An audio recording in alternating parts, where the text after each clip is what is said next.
And here we are, I believe, folks. Ladies and gentlemen, welcome, welcome, welcome to the Risen Esports game. We got ourselves two powerhouses here on the field. It's going to be Greeley versus Old Palace, taking on some fields. Fan favorite Old Palace struggling this season, trying to get back their top spots. And let's see if they can do it. Arrow, I am joined here by our color commenter, Arrow. Arrow, how you doing tonight, man? Good, good. Good to have you finally for our first cast together. I know last week we had a little bit of issues, but now I'm glad we're finally together. So really excited for this draft, or for this game specifically. Two really, really popular teams, Old Palace being our previous champion, but kind of definitely a different look this season. So, and then we have our old favorites, Team Greeley here. We're already right into draft, going pretty quick right now. Kog'Maw banned already, Lilia out the pool already. Two very targeted bans here for each side. Yeah, getting rid of some very strong late game champions there with the Lilia and the Kog'Maw. And again, guys, I apologize for missing last week. We had a little scheduling conflict, but I will be joining you guys every Monday for the foreseeable future, and I am so excited about it. Speaking of excitement, we are not going to see some with the bot lane Lucian off the field, and it looks like Red Team banning out the Aphelios. So Old Palace, you know, the Aphelios pick. For sure. A lot of targeted bans here for Bold Front and Friday. Aphelios, one of Friday's best champions. And then Lilia is Microbat's best jungler by far. So no surprises here. Diana getting banned out. That's another target ban for Old Palace's jungler, Damazo. So lot of good. I like these bans so far. Really targeting each person's comfort picks here. Caitlyn getting banned out here, not wanting Friday to get that strong bot lane duo here, but Yunara going to be locked in here. No surprise there. That is one of Friday's like favorite champions by far, as a former teammate of his.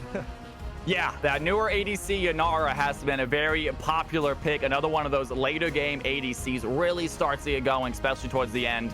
And being joined, looks like, by another later game champion, Corki. Now, Corki's champion can be played mid or bot lane. I definitely think he's more of an ADC these days. We're going to see where Old Palace wants to take him.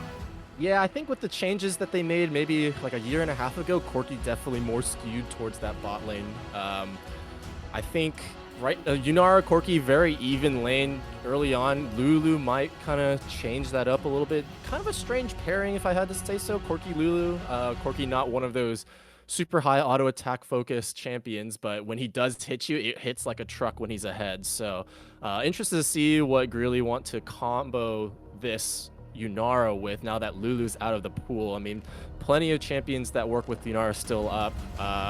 Goldfish definitely definitely a good mix of Enchanter and Engage, so we'll be interested to see what Greeley wants to pair that with for now. Looks like it's going to be the Graves. This is definitely Microbrat's Graves. If I remember correctly, they do have a lot of proficiency with this champion. Definitely more of a recent one, given a lot of their bans being Lilia and typically Echo. So gotta be a little surprised that they didn't pick up an Echo here, but they definitely have a draft plan in mind. Now, I would have loved to see that Echo, if you guys know me, is one of my all-time favorite champions, but I am fine with the Graves jungle as well. And it looks like they're going to round out a little bit of their comp with a Scion. So tanky top laner, might be the tankiest. They're going to pick it up.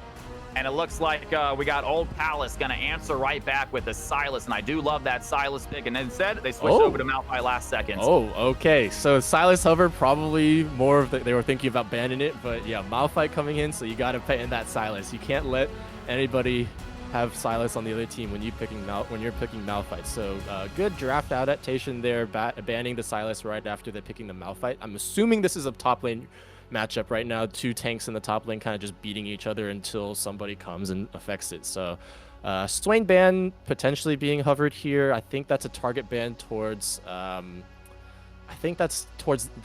sister, or I can't remember exactly who it is, but definitely good ban to get rid of, with you having two more close range champions not really being able to burst out a Swain. So I think Yuumi ban coming in here. That's really good. Good pairing. One of Goldfish's champions for sure.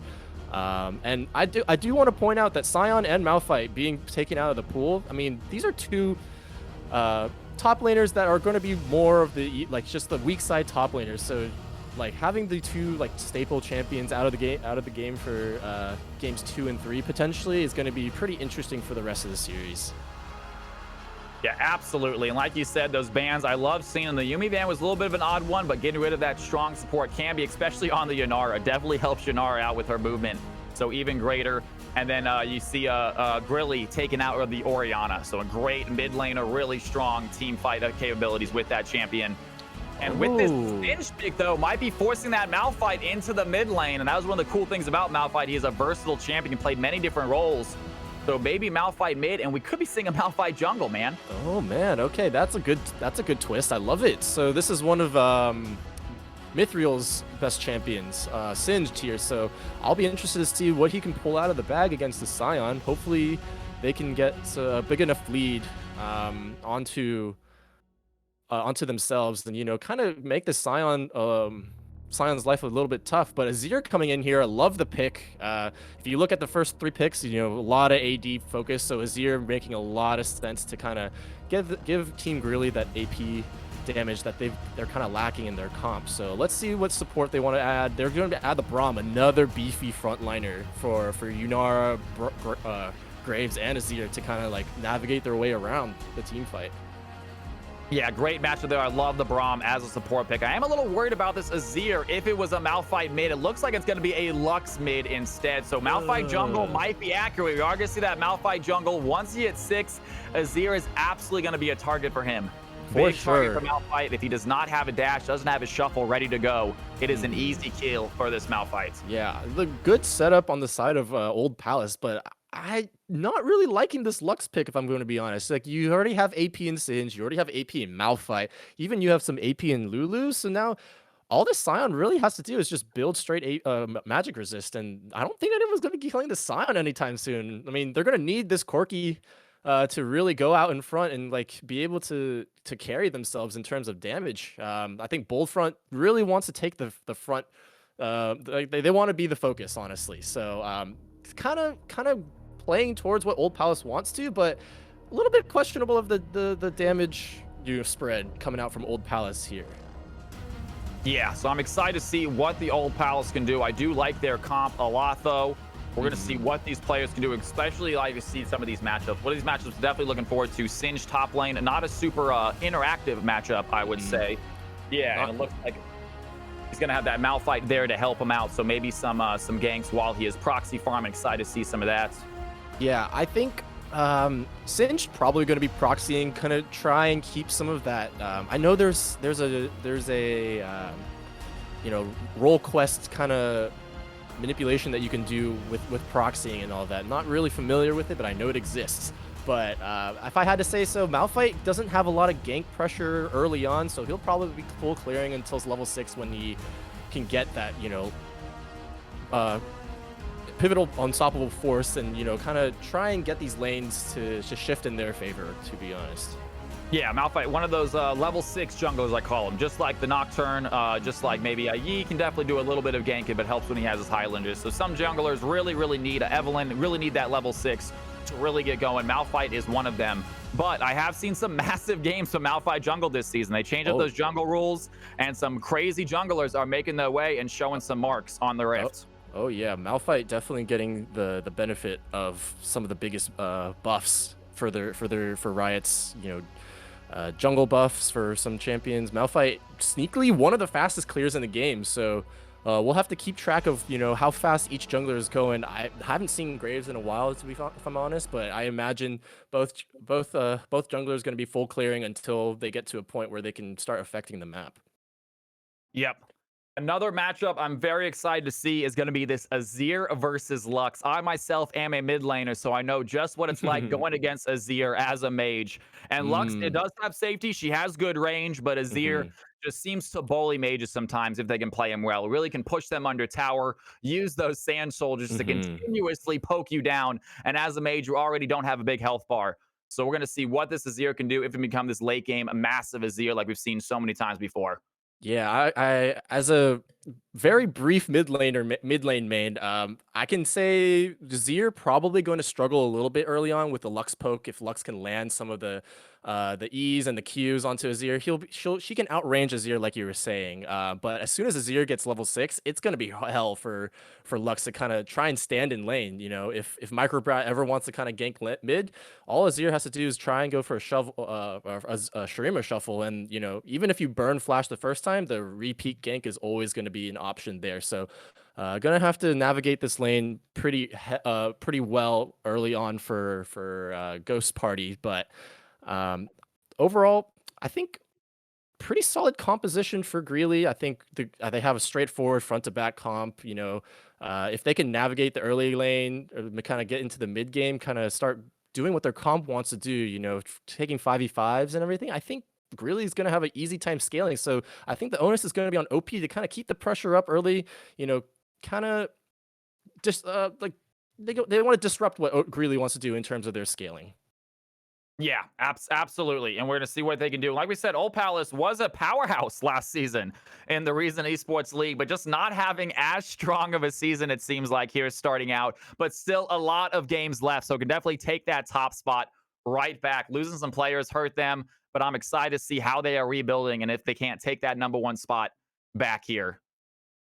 For sure. And as we finish up draft and kind of load into game, I think we're going to go into a quick intermission here. Looking forward to the game.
hold our heads up high and beat the drums to what we love. Risk the fall, we have felt it all come crashing down from far above. Stars are rising, countless worlds colliding, only one will take it all. Can we bring to fall the giants? Can we make the final call? We are the ones to ignite the darkened skies, the champions of a world that we defy. A solar ray of the few who rise up high, and we all fight at the last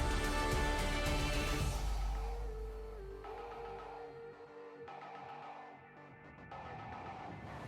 Hearing voices from afar, join the madness when the curtain falls. Risk it all, hold nothing back. Seize the day, we must attack. Stars are rising, countless worlds colliding, only one will take it all. Can we bring to fall the giants? Can we make the final call? We are the ones to ignite the darkened skies, the champions of a world that we defy. A solar ray of the few who rise up high, and we all fight at the last light.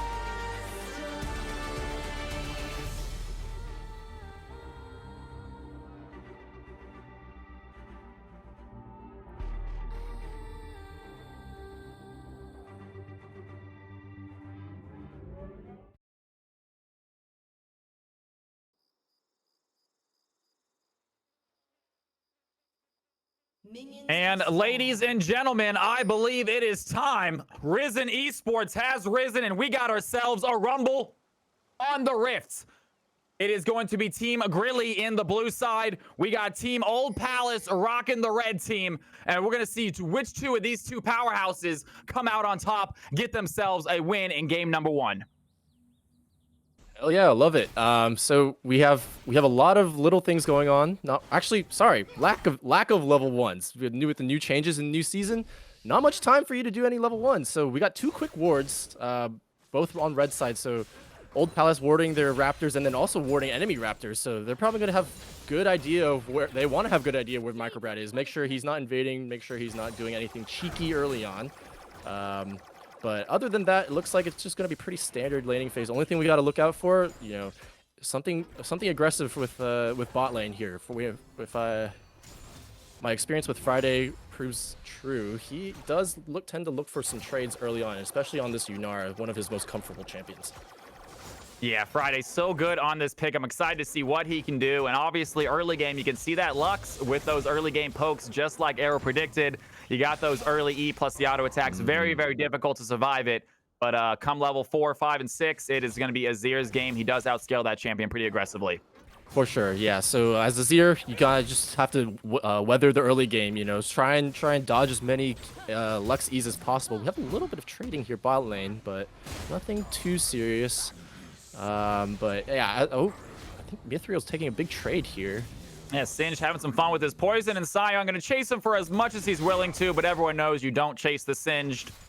And Singe walks away, health bar a little bit damaged. Got it. Yeah, so nothing too serious here. I will say Dino taking Cole first item on Sion, so a little bit of a, I wouldn't say greedy, but interesting choice. I think he probably anticipated this lane not doing much, so kind of decided Cole pretty safe to take on this for first item on against this matchup. So far, again, like I was saying earlier, nothing too much. But going back to the mid lane matchup, both mid laners have already popped both their potions, so kind of heavy trading going on so far. Greeble, kind of healthy in this lane, not too bad. I think he's weathering the storm, level 4 right now. Jungler Microbat's looking for something, but just going to go for the scuttle. Both junglers opting to get each of the respective scuttles on the opposite side. So full clears. Oh, misses the Q. Yeah, Lux trying to find the bind right there. It's not going to last. And as you can see, both these champions very poke heavy. Lux with their ease. You can see Azir throwing out the sand shoals. Azir gets low, but the Graves is here to help out, provide some support. Going to throw it on a little bit of a blind. A few auto attacks might be enough. He's going to flash forward, trying to find the kill.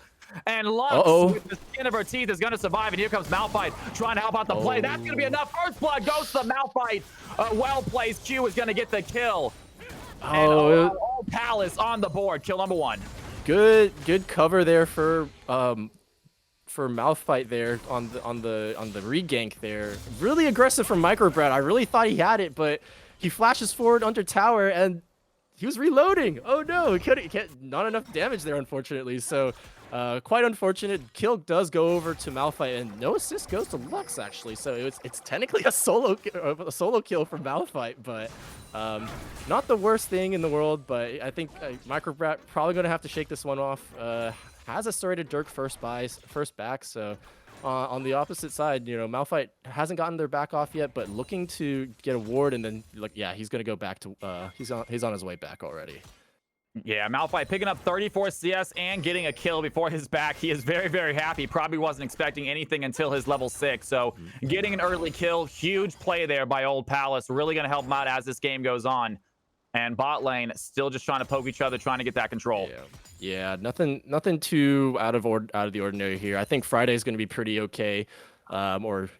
Team Greeley is going to be pretty okay. Just kind of taking an even trade in CS, like scaling up. They not really looking to, you know, do anything super aggressive early. They could take a trade if they want to, but probably going to wait for a little bit of influence on this lane. And speaking of influence, here comes Lux on the backside. And Lux going to make a way around back as a great bind is going to get hit. Great job by Braum. Going to block a little bit of it. They still have the damage. Corki's going to fly in as well. Both blue teams have to use their flash. Braum makes it. Braum does not make it out. Friday survives, so the support goes down. And red team find themselves their second kill. 2-0 early lead for Old Palace. Yeah, great roam there for coming out from Fantastic Fantasy. Actually, this is not even wait, is this her mid laner? Actually, I just kind of realized who was playing. Yeah, great roam there from Lux. Coming in behind, no wards there in the tri-bush, and you know, catching Friday and Goldfish out on front. So great roam.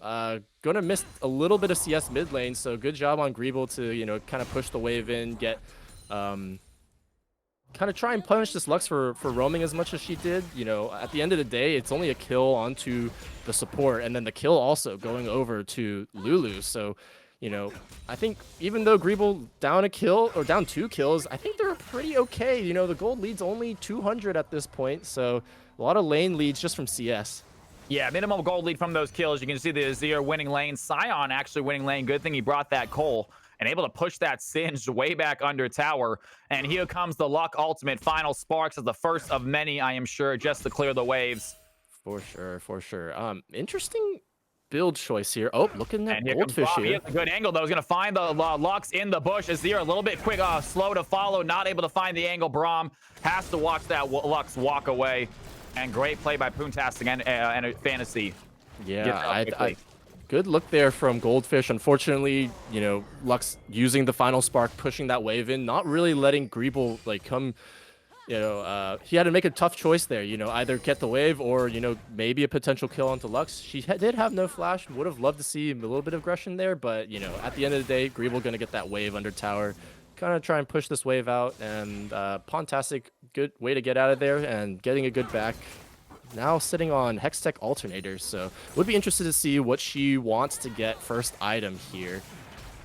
And both ADCs are level 6 though, so looking for some of these ultimates, maybe waiting for their supports to catch up. Yeah, no, like I was saying earlier, no flash on this Lux, so she's in danger here. So if Micro ever wants to come mid to get a free kill, I think Greeble has the opportunity to do so, but looks like Micro just wants to farm up full clear down to bot lane, probably look at this dragon. I don't think they're gonna have the opportunity to contest here. You know, bold font already there, and I think they're just gonna probably give this first dragon. Yeah, red team gonna grab it. Malphite is here. The Graves, maybe not even aware they are going to be taking it right now, but doesn't want to contest. No blue team members making the way over here right here. So quick dragon for the red squad. They're going to hold on to a very small lead and get themselves an objective with it.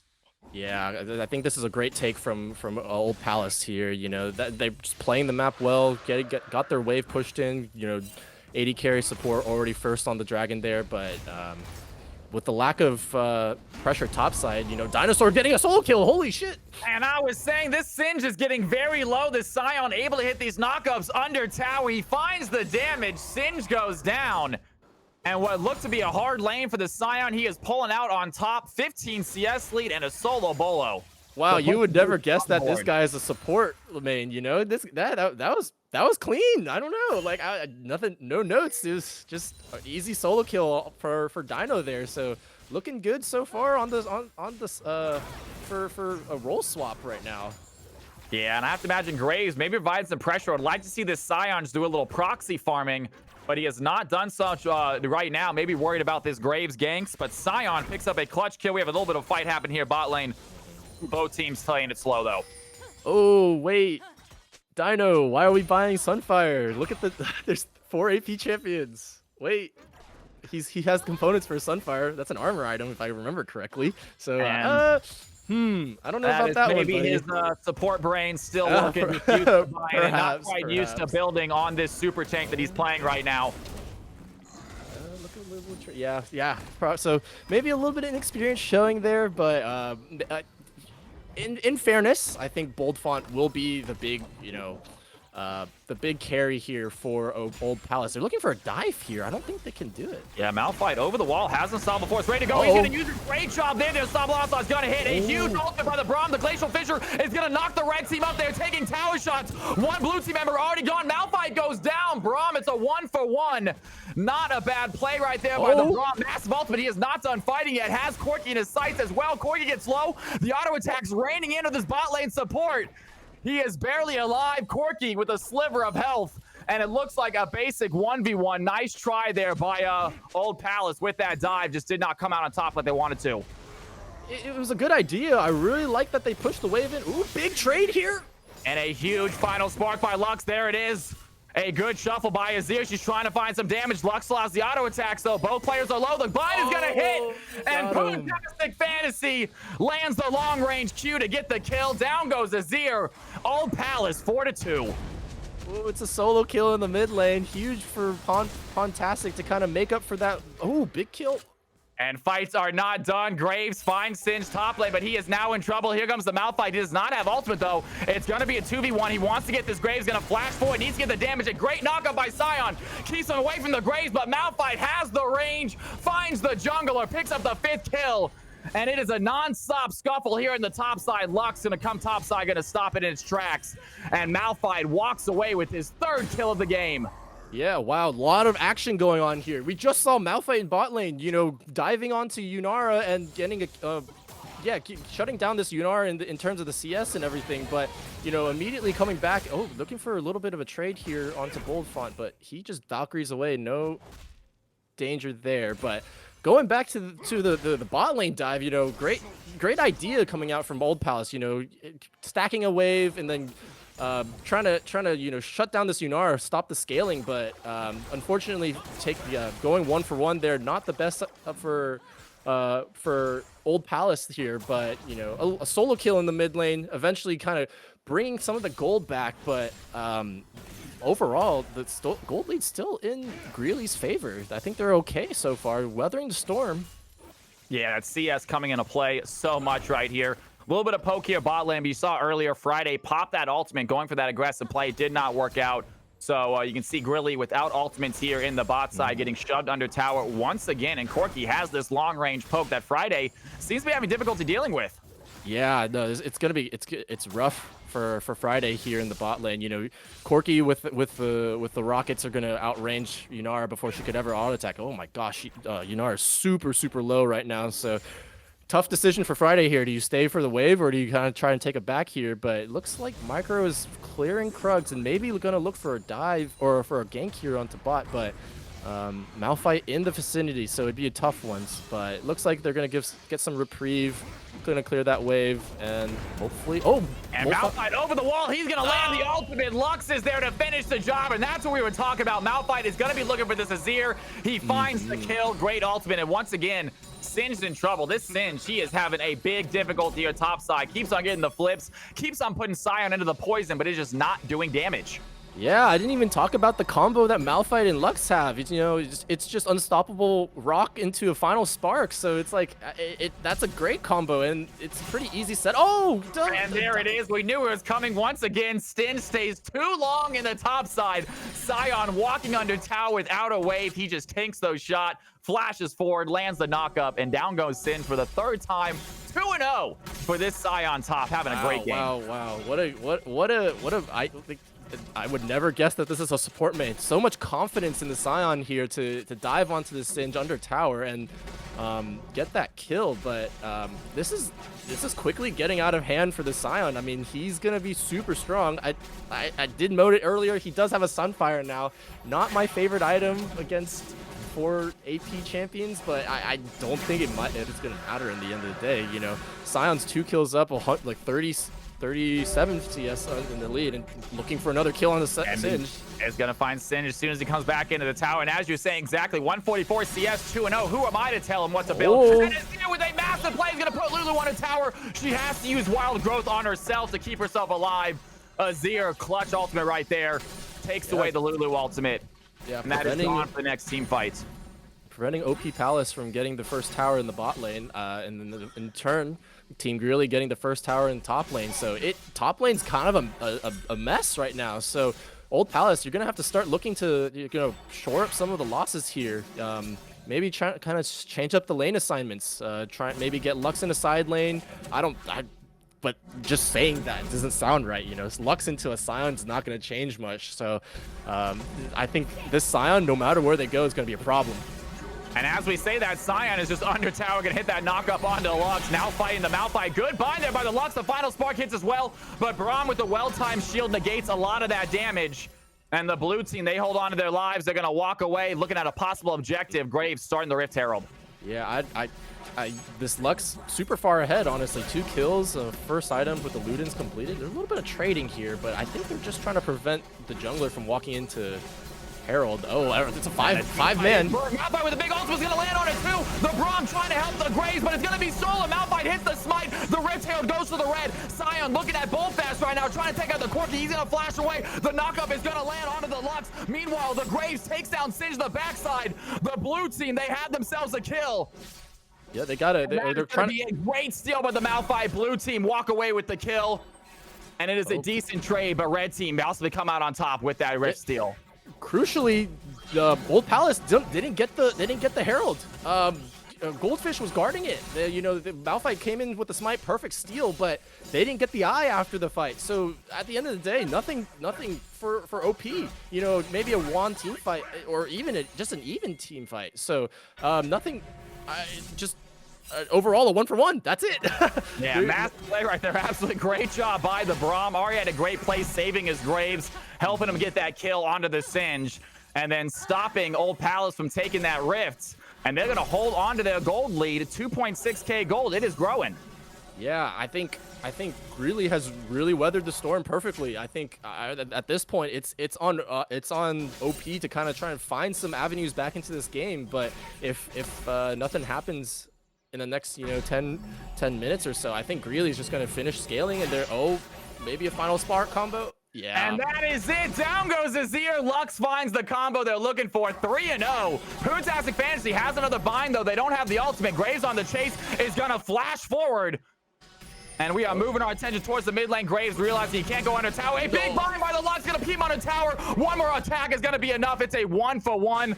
They trade lives. Graves with the collateral damage. Gets the kill. Sion with the unstoppable onslaught. He's gonna dive in, land the knockup onto great play. And Friday picks up a kill. ADC getting fed. They are not done yet. Friday wants another one. Down goes Lulu. And it is an 8-8 game, ladies and gentlemen. Oh man, choo. What a Sion ultimate there to get both Boldfont and his sister out of position there, and then 2 kills onto the Yunara. That's not looking too good for Old Palace right now. Yunara just giga ahead now with those 2 kills. Greeble Hunter being down 0-3, I don't think he's I don't think he's sweating right now. Look at the rest of your team. You got a Scion who now has a Force of Nature, great item into the all AP team. So if I'm Greeble Hunter, I'm like, thanks guys for the carry. Yeah, Azir thought he was going to have a little bit of a strong game against this Lux, but it's not too late. Azir can get fed. One big play is all it's going to take. Meanwhile, as we talk about the Lux, she's trying to take on this Titan that is Scion by herself. Has a little bit of shield right there with the W, but there is no way this Lux is taking on this Scion in a 1v1 fight. Nah, this Lux not gonna. I honestly have no idea who's going to be killing Scion at this point in the game. Corki has Triforce, is on the way to a Muramana, but I don't think that's going to be enough to shred through a Scion before a Graves and a Yunar hop onto you. So it's going to be a really tough game for Old Palace. Thankfully, they have 2 dragons, so I don't even think that it's not going to be, if they can get the soul, maybe, but it's Kentek's soul. I don't think that's going to be your kind of comeback mechanic there, unfortunately. No, it's definitely going to be nice for the red team to get that. They already have that head start with it too, but I absolutely agree. It is not that game-changing soul like Cloud can be. So we're going to see exactly if the red team really want to sacrifice themselves to try to get that soul, and maybe they realize they are a little behind and don't want to take these team fights just yet. Oh, big Scion and Q. as I say that, Scion lands a good knockup on the Malphite. A big Lux Q is going to stun the Braum. He has the shield, but Scion is just frontlining 4 red team members. He is taking no damage. The blue team get themselves a dragon. The final spark by Lux is going to take out the Braum. A massive is going to hit. Azir goes in, lands the play. Here it comes. Scion is going to go with the ultimate. He's going to land on 2. Stun the Lux. She is under tower. Corki trying to run away right now, but the Scion does not care. He is fighting under tower. The Singe trying to chase him down. And a great play. Blue team, Greeley pick up 2.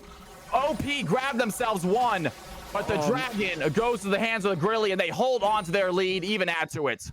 Great positioning there from Greeley, getting mid lane control, shifting their focus into the river, and getting first positioning onto the dragon. And at the end of the day, OP not even close to coming to contest the dragon. So why are we walking up into that? Oh, final spark misses, but great play by Greeley to, you know, recognize that, hey, OP's pushed too far pushed ahead, so let's look for a fight here onto the misposition. Then, you know, huge shuffle there from Greeble. Unfortunately, wrong direction, but, you know, it just sets up sets up Dino to just drift in and get a two-man ulti there. So big plays coming out for Team Greeble right now.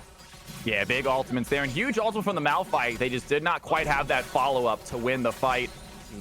But here we go once again. Friday and Goldfish just continue to dominate these lanes they're in, shoving in. This Braum doing such a good job protecting these teams from these damaging abilities. Yeah, I think we're gonna hit a little bit of a lull state here. I don't think there's gonna be enough damage. Oh, Bold Font going in a little bit here. Friday forced the flash away. Good job by Bullfront getting rid of the ADC flash. Here comes Malphite. Here comes the Malphite. He's going to dive in, has the ultimate. He's going to hit it. Another big shield by Braum, though, is going to save him. Throws on the Glacial Fissure. Keeps the red team at bay, and they are now under tower in a dangerous situation. Here comes the Graves. The blue team trying to turn the table. Braum lands a little bit of a slow. The Ignite onto the Malphite. Graves trying to chase him down. Do they have the damage, though? Lulu is there. Malphite tries to dive back in. A big play by the Brahms. The Wild Growth on the Malphite. Keeps him alive. A lot of damage coming in. The blue team Hellfire getting low. Corki tries to dive in. Has the down for the ADC on the red squad. And the scuffle of the mid lane proves crucial for the red team.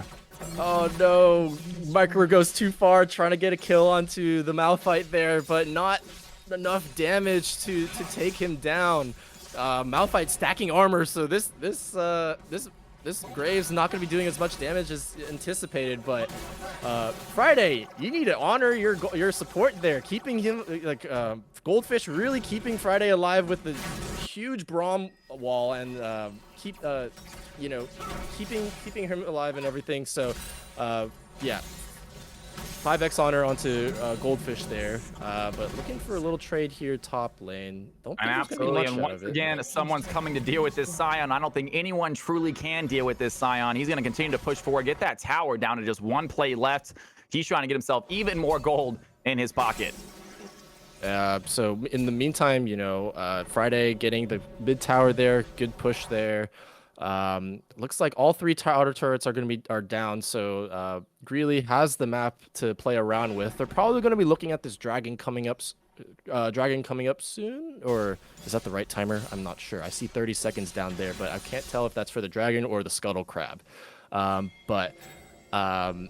I think that's the scuttle crab. So Baron's going to be the next objective here. I don't think either team has the damage to really take a 23-minute Baron, so I think we're just going to be doing a lot of posturing, probably waiting. Oh, here comes Scion ultimate. And a big Scion play. He has his block. Is he going to hit it? They're going to dive in. Yunara's going to pop the ultimate as well. Transcend oneself.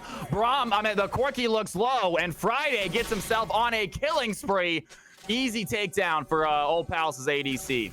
I know he's not playing Mundo, but Scion goes where he pleases. That is key ultimates throughout the entire game to catch multiple people out, catching Bold Fawn out, and looking to catch out Malphite maybe on a rotation, but not much there. I think it's just going to be a little trade. And Azir taking over top lane, seems to be on Singe duties now. Both players a little bit rough game, 0-3 versus 0-4. You have to feel like Singe feels a little more comfortable in the lane alone, though.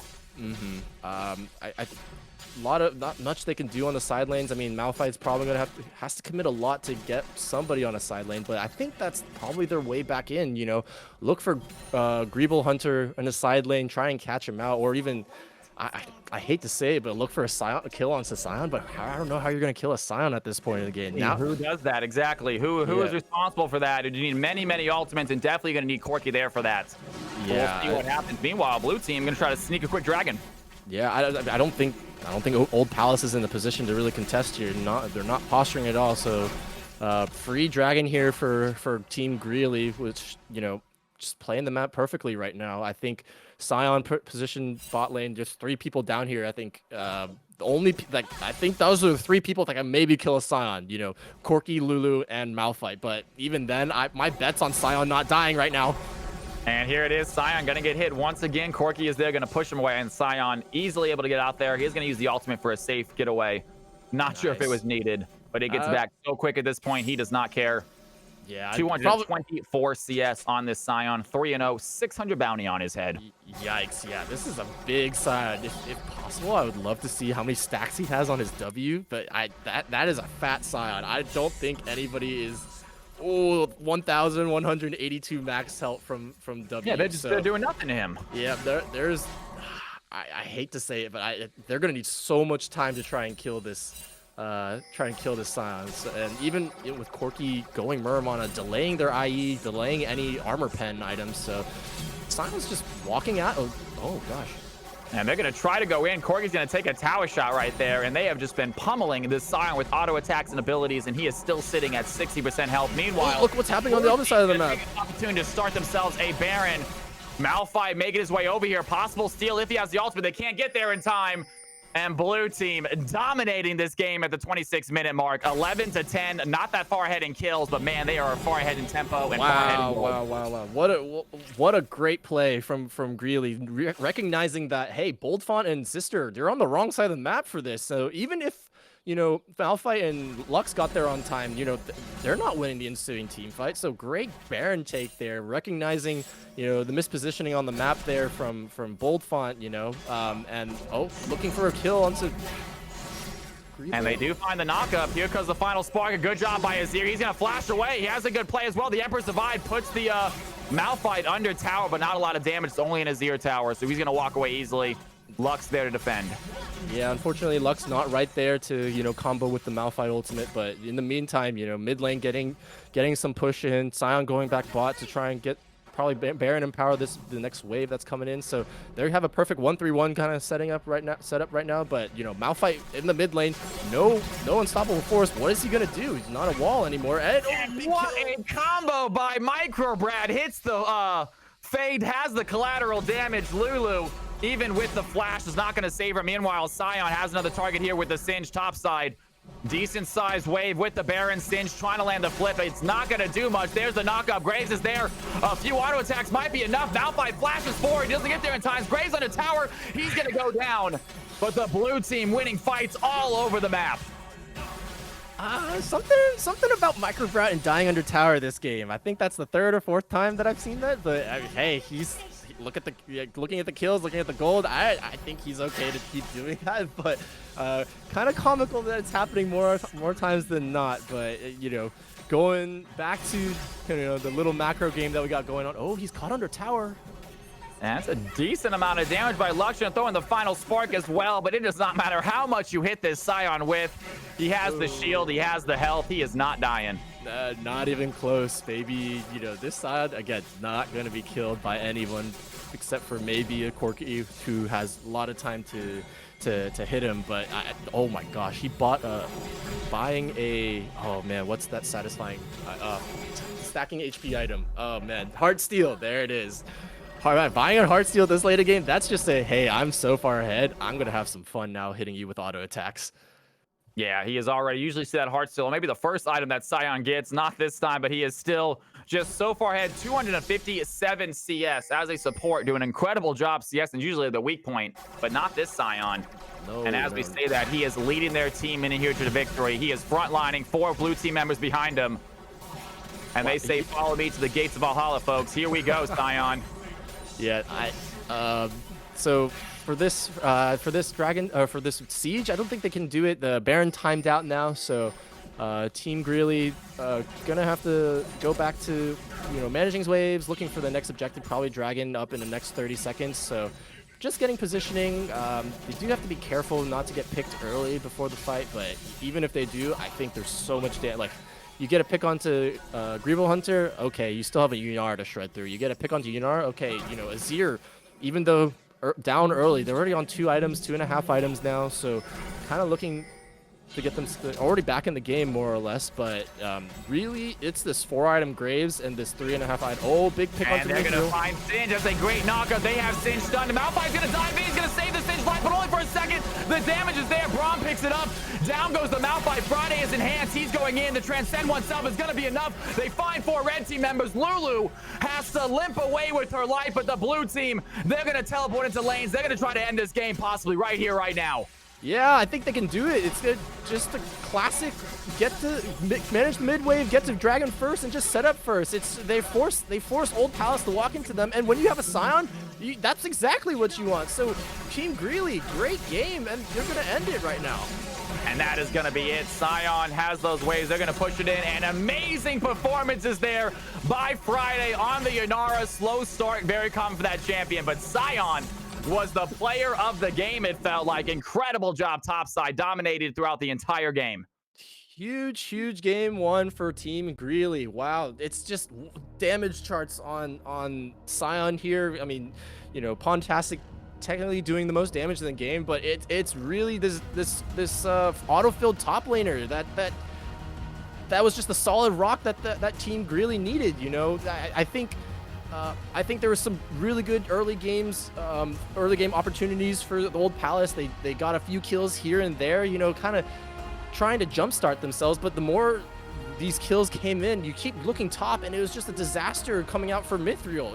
It's Dino on this Scion that was just absolutely blasting them in lane. It ended up being over 8k, or sorry, I can't do math. 7k, almost 7k, or sorry. Why am I cannot read this. Hey. It's a lot of gold. It's a lot of gold. So yeah, a lot of gold. So wow, what a game coming in here for Team Greeley. Way to keep it in check. Greeble definitely got a little bit bullied right now in that game, but it didn't matter when the rest of his team was kind of picking up the slack for him. Now, and also, Josh, speaking of that, you got to feel for Poontastic Fantasy. An incredible performance on that Lux, surviving multiple ganks, able to win 2v1 fights. Really good play by the Lux, but unfortunately, Lux not the 1v9 champion you need when your team is behind. And so just could not get that victory, and obviously could not take down Dino on that Scion. 4-0-10, 0 deaths, and that's the story of the game, it feels like. For sure. And then as we go into game 2, now the next thing that we kind of have to think about is, what is Dino going to play now? I think Scion was probably his best champion. He's going to be that, weak side tank top laner that's going to, just be a solid rock. But now that both Scion and then also Malphite out of the pool, I'm curious to see if Dino can, give the same performance on a different champion. Yeah, absolutely. And I'm also excited to see Friday as well. Friday, one of a very strong ADC player here in the Risen League. Had a great stat line, 414. That damage is another thing, though, something to be looked at. Not the strongest damage from Yanar that game, but didn't necessarily need him to do a lot of damage. They had the Scion, they had the Graves, so they didn't necessarily need a ton of damage from their ADC. I would love to see an ADC carry the game, though. For sure. I think I have to give Friday a pass for the damage. That was rough laning phase. Corki, Lulu, going to be one of the... going to bully them in lane, honestly. Braum...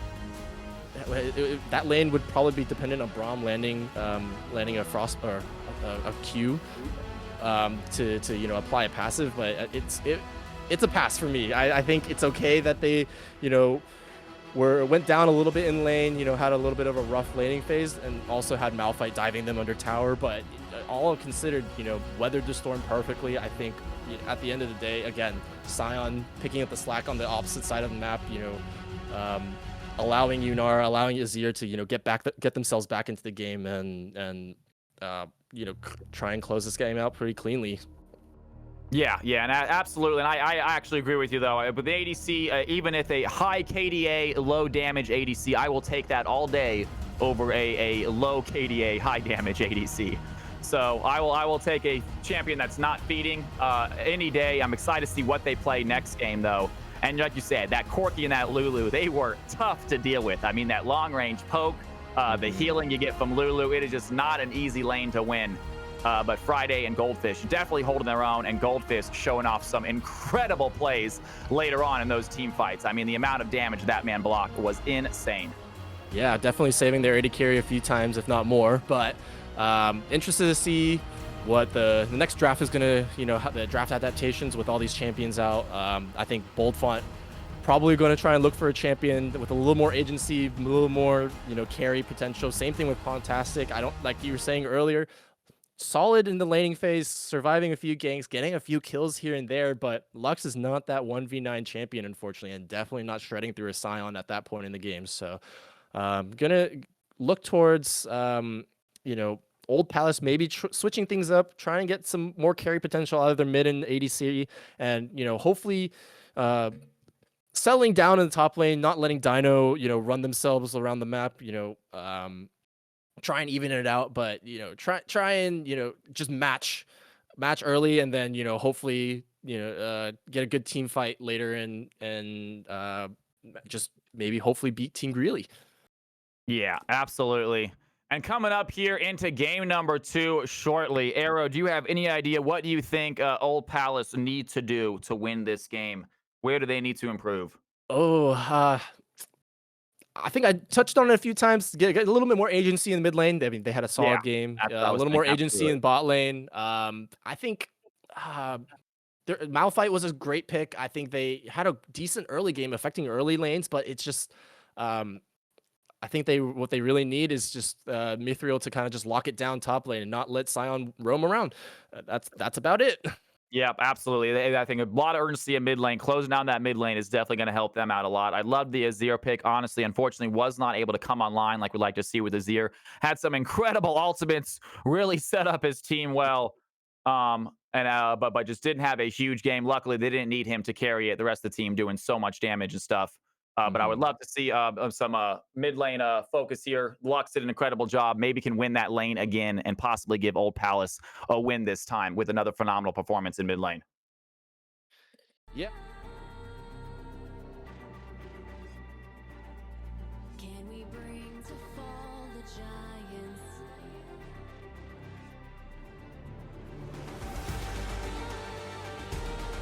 Can we bring to fall the giants? Can we bring to fall the giants? Can we bring to fall the giants?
And we are back, folks. Time for game number 2 of Risen Esports game. Right away, we are kicking off with some bans, seeing some familiar ones. Lilia and Lucian off the board. Arrow, you ready for game number 2, big dog?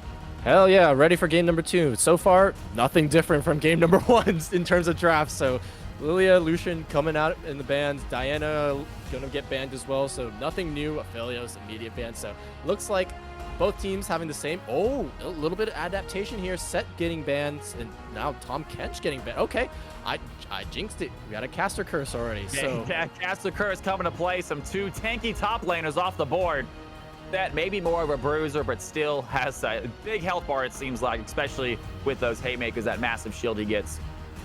Yeah, interested to see what this set ban means. Looks probably going to be something like a... Oh, there it is. That's exactly what I was thinking. They're looking for a tank to pick a tank here and prevent the set from suplexing a giant tank into their team. So kind of telling, but makes complete sense here. Dr. Mundo, I'm pretty sure this is for Micro Brat. He's been spamming it in solo queue, but with how Dino has been playing in tanks, it could be a flex here. So Jinx coming in for Bold Font. I think this is going to fit a little bit of the build that I was expecting from the adaptation in game 1, giving a little more agency for Bold Font to carry the game later as the game gets later, and Rel coming in as kind of their primary engage maybe. Yeah, and very interesting by Greeley. A little bit ballsy to take a top laner right away. You don't usually see that, but they wanted that Mundo on their field. Obviously, Old Palace has the opportunity to counter that with a Fiora pick, maybe a Camille, one of those really aggressive early gamers. You don't want to let Mundo farm up and get into the game. So we'll see how Old Palace deals with it. But Greeley taking up the Talia as the mid laners and holding off on trying to counter this Jinx Rel they know they're going to be facing in the bot lane. Interesting pick here for Greeble Hunter. Talia, not their most played, I don't think, but I'm sure they have a few games on it. But Zeri coming in here for Friday again, and that just another standard AD carry that's going to hyperscale into late game. A lot more agency, well, almost the same agency as Yunara, but being an older champion, not a lot of love. Probably a little bit more nerf than Yunara currently, but Victor coming in as the counter into Talia. I like, some of the draft adaptation. They looking for a big backline, backline carries in the Victor and the Jinx late game scaling. And so I would look for Old Palace to, get some beefy frontliners for their carries. Ornn ban coming in. I'm not sure. I would say that Old Palace want the Ornn, but we'll see what they can adapt to. Yeah, interesting. Ornn, very good, obviously, at countering late game champions because he feeds up your entire team as he starts to build those items. But nonetheless, they still have lots of top laners left to play to try to counter out this Mundo.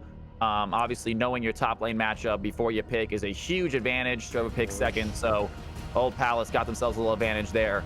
Yeah. I'm excited to see this Victor. I mean, they did so good on Lux, another good long-range poke champion that seems to be can play aggressive early, can stay safe. I'm really excited for this Victor play. See how they do against Talia. Yeah, for sure. A lot more agency, able to navigate a little bit better with the evolved Q and the move speed, and dish out a lot more consistent DPS compared to the Lux. So Vi going to be coming in here. Interesting choice. Would love to see what they can pair that with in order to get some more kill threat early in the game, but not really sure what the plan is here for Old Palace. You kind of want to, I would imagine more of a tank jungler, but Vi probably maybe trying to navigate the early game, prevent them from going down early, and then hopefully Victor and Jinx carrying them later. So would love to see. There it is, Goldfish's Leona, one of their more I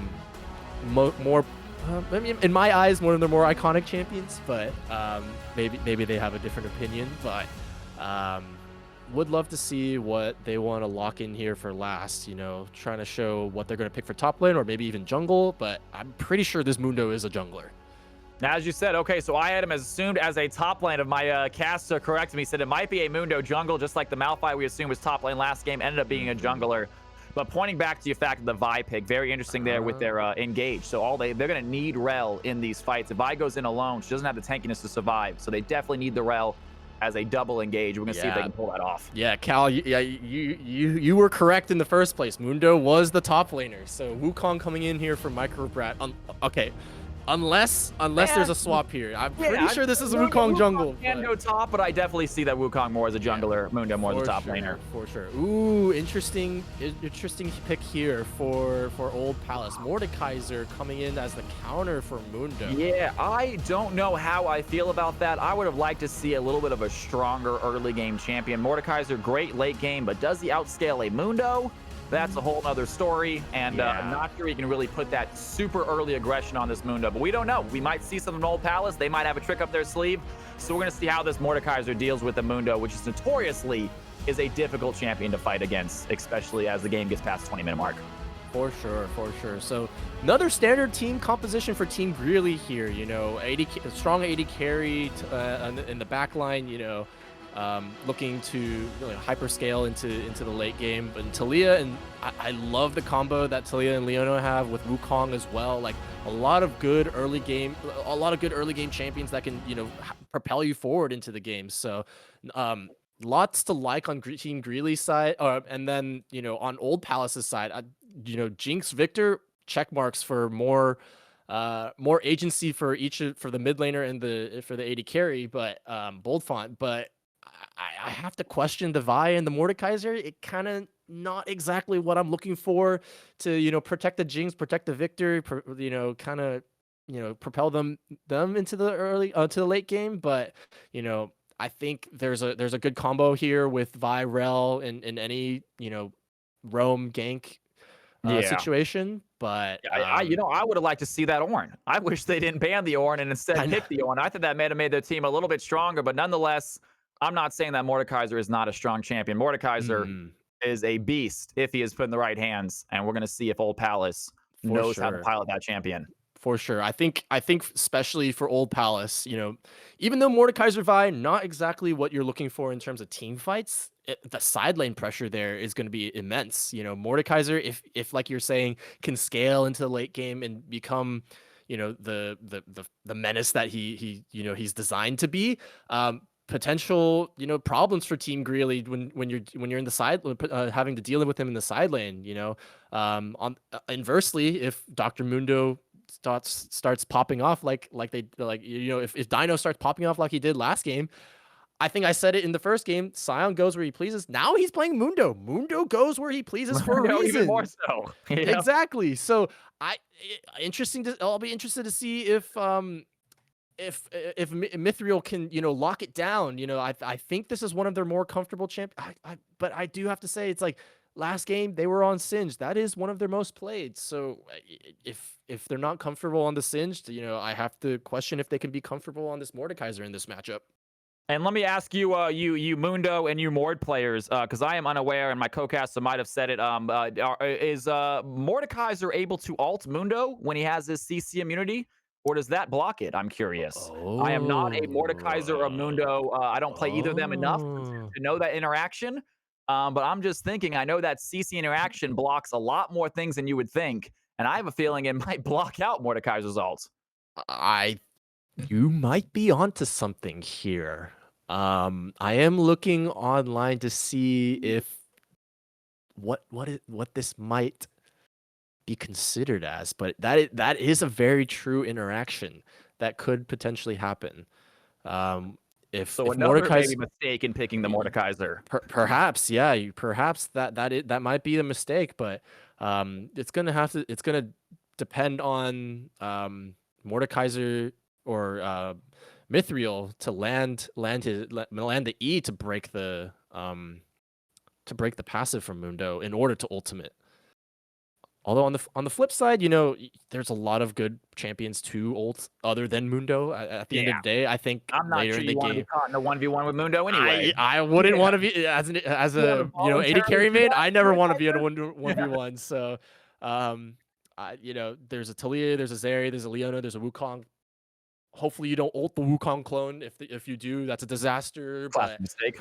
Indeed, but you know, hopefully that interaction that you were just talking about, hopefully it doesn't come into play and doesn't affect it. But um, at the end of the day, Vi Vault Breaker probably will break the passive if Mordekaiser wants to, you know, ult the Mundo in any circumstance. But Yeah. uh, I think we're going to need to see some serious team play by Old Palace here. Their comp is not bad, but it's going to require a lot of coordination really going in at the same time because any one of these players going alone, they are not tanky enough to really survive multiple players shooting at them. So we're going to see need a lot of coordination. Now, granted, they have it, though. I think the Vi starting the engage, Rel coming in there with the big Magnet Storm would be absolutely massive. But we're going to see if they can pull it off. The theory and the execution are two different things. for sure. I'm just reading Mundo's passive right now to see if that does count, but we'll see.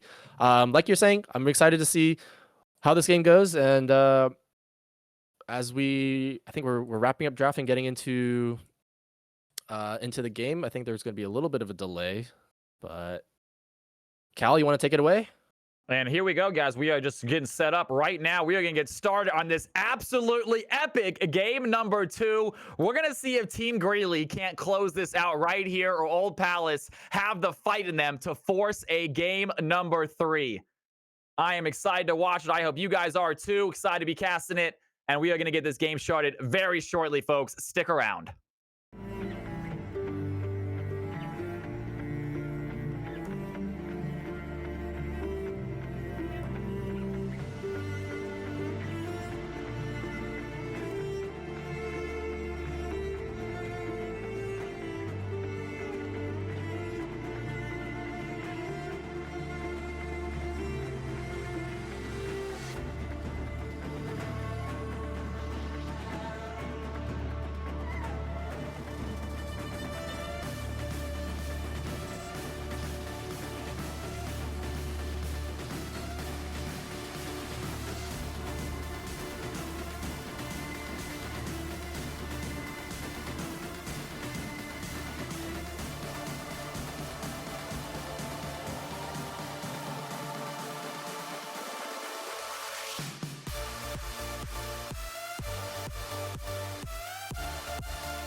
Ladies and gentlemen of the wonderful Risen Esports community, please be patient with us. We have a small technical difficulty. You guys all know how League of Legends can be, but we are going to get started here very shortly. We got a small pause in the game. Once it gets started, we are going to hop into it. This action is waiting for us, guys, and I am so excited to get this casting done. Game number 2 coming up shortly.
And we are back, folks. Action has begun. Champions making their way out onto the Rift. Game number 2 is kicking off right now. We're going to see which one of these teams come out on top. Is it going to be Greeley taking that 2-0 victory, or Old Palace forcing that game 3? Yeah, after a really good game 1, Old Palace kind of almost controlling the early game, getting a lot of good ganks in here, and then, Team Greeley, just taking over the mid and late game. So interested to see, back into the early game, see if Old Palace can, hopefully do the same thing, get a good early game control, and then hopefully this time carry it into the mid and late game. Yeah, and here we are, Victor, with that early game poke as expected. Such an incredible early champion. That that laser is incredibly hard to dodge. It comes out so fast. So we're going to see if Talia can hold her own here in the early game against Victor. And meanwhile, punch face happening top as expected.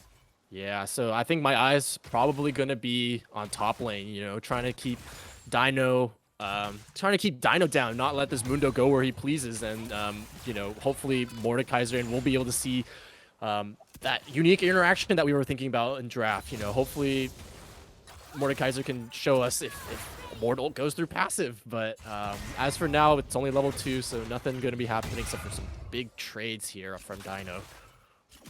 Yeah, and you're looking at the early lead already. Mordekaiser with the 10 CS lead, a full wave worth of CS on this Mundo. Obviously, Mundo has a wave crashing in he can grab, but still don't want to see that early lead on Mundo because it is not going to get any smaller.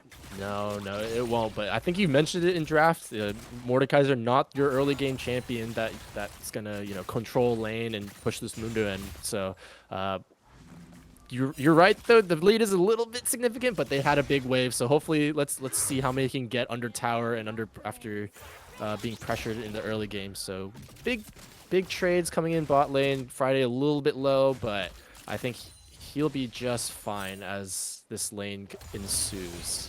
Yeah, both ADCs okay with taking this slow. Neither one very early game aggressive. Jinx and Zeri both scale incredibly well, so both of them fine with this early game, just trying to trade CS. Friday with a slight lead. Leona, she wants to go in and start the fight right away. Rail dives right back in, trying to find the stun. Zeri is stunned. A lot of damage going on to both front right now. There isn't going to be enough. Friday's getting low. Jinx with the auto attacks. They have the down, and First Blood goes for the Jinx. They are not done fighting. Jinx runs away with a sliver of health. It looks like Goldfish might be in trouble now. Leona trying to find the stun. Wukong comes to join the fight, gets the kill, and now it is Rail has to run away.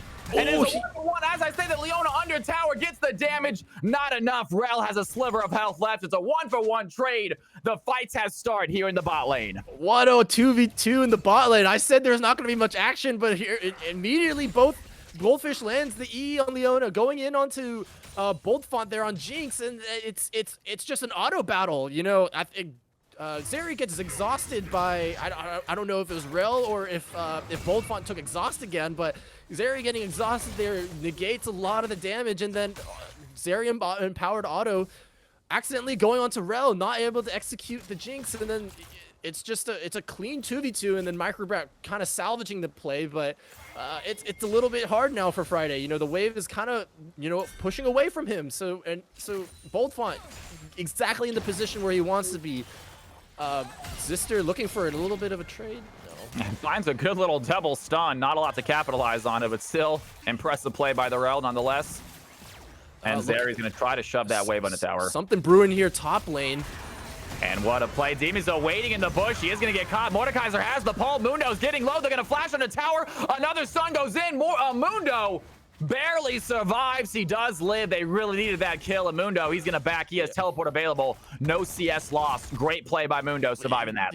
Just walks out of there, you know, pops the ghost, and he just keeps walking. And to note, Mundo has a ghost and TP. No flash or anything available for him. So he just, you know, tanks it all up, and hopefully this is not a sign of things to come. You know, they don't want this Mundo getting super fed. They don't want this Mundo, you know, scaling to infinity essentially. So I do like the play that came out there by wrapping around, getting into that third bush there in lane, and it was a great gank setup. Just unfortunately not enough damage to get the kill on the Mundo. Yeah, Mordekaiser does not have that early game damage. Vi, not huge early game damage. Nothing done to that Mundo, and that was been so huge for Old Palace. But now a little bit of a wasted gank, a little bit of wasted time, and Mundo holds on to a pretty sizable CS lead here heading into the 5-minute mark. Yeah, one of the notes we had early, it's like making sure that this Mundo not getting too far ahead. Right now, not looking too good, but as we were saying earlier, I think Mordekaiser is going to scale a little bit better than the Mundo. We'll see. Not looking good, like I was saying, but right now, looking for a play on the roaming Talia. And there they go. The Vi is going to find the Talia, but she has ultimate. She flashes over the wall. Vi able to get that flash out. Not a bad play there by Damezo. Yeah, looking. I like the looks here coming out here for Damazo. So I think that's what this Vi really needs to do, because, you know, as the game gets later and later, it's not going to be too hard. It's going to be really hard for this Vi to really affect anybody. You know, you ult onto a Friday, you ult onto, you know, a Talia. It's like, I don't think you have very much following you up. You know, there's a Rel ultimate coming in, but if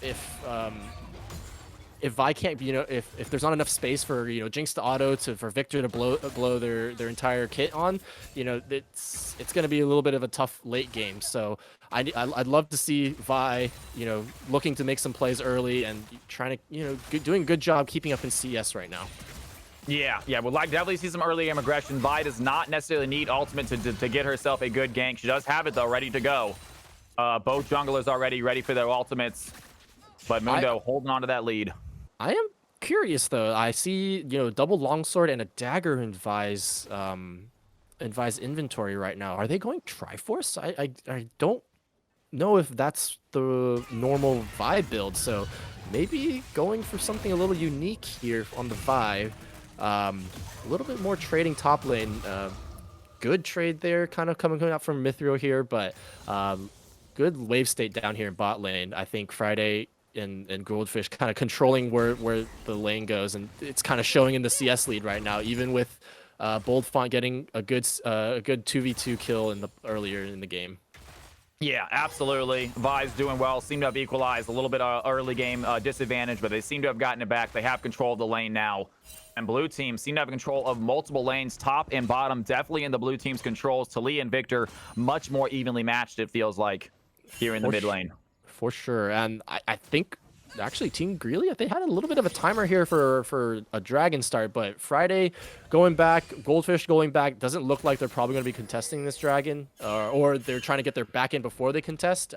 Friday with a BF sword buy, so if they can get a fight into dragon here, it's going to be a huge advantage for Zeri here, and Microbrat level 7, he has Wukong ult now, so I think if they can take a fight here in dragon, it's going to be really good, but looks like they're going to opt not to fight, unfortunately. Yeah, Wukong, they do have vision in that pit, but even with it, Wukong does not even want to try for the steal. It just goes heads over to the Rift Herald. They're going to start that up. Good level-headed play, I guess, coming in here for Team. Oh, a little bit of an engage here. And there it is. The lightning crash by Zeri. It's going to do some damage. She has to flash away, though. The bias here as well. The season is going to stop the ADC. The Jinx goes to the make a death rocket, and that's the kill for Boldfront. The red team have another one. They are not done yet. Now chasing after Leona. The slow goes in. The auto attack is going in. Jinx Oh, no! But the tower does too much damage. It's a double kill for the Leona. It was a great play coming out from Old Palace, catching out Friday and trying to go for broke and on the Goldfish, but they dive under tower. Vi guys trying to kill the Vi, and then Boldfont not enough damage to kill the Leona. She was on a back timer there. She didn't have the BF sword yet, so not enough damage to finally kill Goldfish, and Goldfish getting 2 kills. Overall, really good trade there for Greeley. Thankfully, negating kind of the early dragon fight, dragon take there, and a little bit of trade top. Nope, nothing. I think nothing there. Yeah. Wukong a little aggressive with that invade, trying to find a steal. Vi was not having it. Yeah, so going back to that dragon fight, I think Wukong showed mid, so Wukong showed mid, pathing up to the grubs, and I believe Wukong got the grubs in trade for the dragon. So great. I love Old Palace recognizing that Wukong's on the other side of the map, so there was no counter gank coming in there from Microbrat coming in on the gank bot lane. So I love the look, but unfortunately diving a little too far under tower and giving over 2 kills. But I think everything will be a-okay. The gold lead's a little bit lopsided, and I think majority of it probably in the top lane with this CS deficit. Yeah, big CS deficit. Obviously, those 2 kills on Leona is doing very good for the team Greeley as well. But Leona, just not the champion you really want to go for an under tower dive against. And she is showing right there why. The shields, the stuns, it is a lot to deal with. It is a lot to get through. And Old Palace was not able to lose their lives in the process. Yeah, I'm not really sure if we had a replay, I would be able to confirm it. But if I had to get... Oh, a solo kill here! And that is going to be it. Victor just pushes forward, finds a Talia. Ashley's trying to back. And Poontastic Fantasy once again for Old Palace finding a solo kill. That's a great play to cease and assist onto the Wukong. The tower shots are going to hit Vi with an ultimate clutch play right there. Finds the Wukong under tower. Revenges the Victor. And Wukong picks up a kill. Vi picks up her own. Huge solo kill coming in for Pontastic Fantasy. This is what we were looking for out of this guy. We wanted to see if Pontastic could get on a champion with more agency that isn't the Lux, and with the Victor finding the solo kill onto the Talia with no I think they couldn't I don't think they had. I think no, they had flash, so opting not to flash, I guess. But finding the solo kill onto Greeble Hunter, and yet again we find Greeble Hunter falling behind in laning phase a little bit. Still up in CS, so probably gonna be fine. But I'd love to see it from Fantastic Fantasy. And here we go. Talia is kind of joined her team, but the Vi looking to dive in right now. Does not have ultimate available. Victor throwing in some poke. Nothing serious from either team. It looks like they're just fighting for positioning in river. Dragon's not up for another minute 30, so wow. I really thought that Dragon was about to happen, and I was like, wow, we're prepping for our big Dragon fight, but just posturing there. So interesting little like 4v4 that almost happened, but I think both teams kind of like for Team Greeley, they probably don't want to be fighting early. They want to let Friday scale up to infinity. Bold finally getting their back, getting Yuntal wild arrows, which is huge for them. So to note, big note though is Heartsteel coming out here for Dr. Mundo.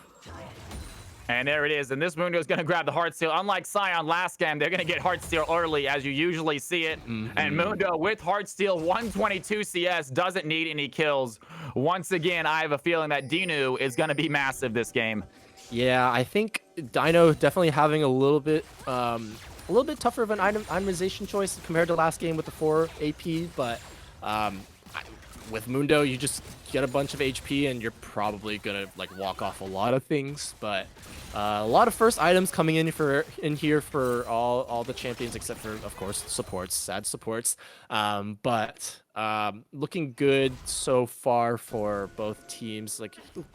Basically an even gold lead, a little bit of a gold advantage for Team Greeley, but you have a little bit of supportal combat. And there we go. Gold, it's gonna get caught. The rail goes in, finds the stun, and here comes Vi. She wants to dive in as well. Can she find? Both junglers coming. How are they gonna go? Magnustorm is active. The Vi goes in, gonna pop the cease and desist. Wait a second, Wukong is here with the cycle. Talia's here too. The rail, and the blue team find the fight. Takedown 3. And what a play by the Wukong. A huge ultimate knocks up 3 of them, gets the kills. Vi, Jinx, and Rel sent back to the Nexus. Who was baiting who? Vi was in off vision, not really showing on vision. So I think Zister was looking for a little bit of a bait play, but really it was Microbrat reading the play properly and coming to the rescue, getting that huge ultimate like you said, and then Talia, Greeble Hunter, finding a huge Weaver's Wall, and now they're looking for and then we have fantasy. here Boontax. It goes a little bit aggressive, gets caught out by 4 red team members. He is on the wrong side of this tower. The blue team had themselves an easy kill. They give it to the Zeri, and it is 8-4 out of nowhere. Team Greeley take control of this game. Oh man, early. Oh, they're stopping the backs, but and Rel is gonna stop the back, but doesn't have the damage. I say that too early. Here comes the Vi once again. She has a cease and desist ready. Does she want to use it? They do not choose for an ultimate. Here comes another play though. Talia coming to join the fight, makes it a 3v2. Microbrat here as well. The blue team find another advantage. They take down the Rel, and now Vi trying to run for her life, has to use a Q, a little bit of speed. The stun is gonna land. Talia picks up a double kill, and Team Greeley not letting their foot off the gas. Oh man, I was gonna say earlier that it ballooned from a 400 gold-ish gold deficit to now 4,000, and now it's even a 5,000 gold difference right now. So huge turnaround coming in from Team Greeley. Getting the dragon and then catching Pontastic Fantasy out. I think they were looking for a little bit of something, but he had no teammates yet. Everybody was still in base, coming back from respawning. So. It was just a disaster for Old Palace. They were in a fine spot in the early game, looking at Jinx with the 2 kills, Victor getting a solo kill, but now it's Team Greeley across the board getting all the gold. Yeah, absolutely. This game was so close for a second there, and it just seemed like that fight bot, the Wukong, coming in here with a massive counter gank, getting that blue team ahead, and they have not stopped since. And Team Greeley absolutely dominated. The team Old Palace trying to find a foothold, need to find a way back into this game. Yeah, it's not looking good because everything happening bot side. Meanwhile, look top side. It's almost a 50 CS lead, and Heartsteel is only stacking and getting more and more. So Old Palace, they need to find a way to kind of slow this game down for themselves. But if you slow down the game, then it's like Mundo's going to keep scaling, Zeri's going to keep scaling, Wukong and Talia are just going to keep roaming around the map. They have ways of speeding this game up. So I think now that Talia is unlocked from mid lane, going on side lanes, they have more potential to roam around the map and try and keep this game accelerated. Old Palace, they're going to try and look to slow this game down for their Jinx, for their Victor, but I think Team Greeley has too many options for them to win this game. Yeah, absolutely. And also, we haven't really noticed it. Not a lot of action happening here topside, but if you take a look at the CS numbers, it is a scary sight. 172 Mundo, 0 kills, already start on the 2nd tower now.